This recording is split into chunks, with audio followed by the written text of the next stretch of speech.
আজকে আমাকে শেষ এক্সাম, আজকে এক্সামটা সবাই মিল্লা রেস্টুরেন্টে গিয়া একটু মজা মজা করতে লেট হয়ে গেছে। পরে সজীবে ও আমার ফ্রেন্ড ওকে কি আপনি যদি একলা যাবি কিভাবে তোকে বাসা আমাকে বাসা একসাথেই যাওয়া যায়, তোর আমি নামাই দিব মানে।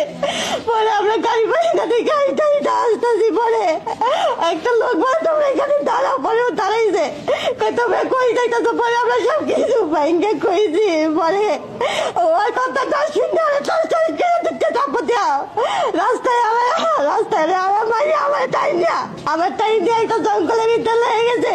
কতগুলো লোক দেখছিল, তাও কিছু বলে না। আমাদের কিসের সমাজ, এটা কিসের সমাজ বলে?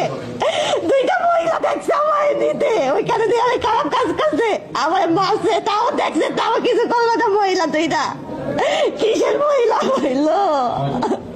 10 থেকে 10 কমপক্ষে 10 জন হইব।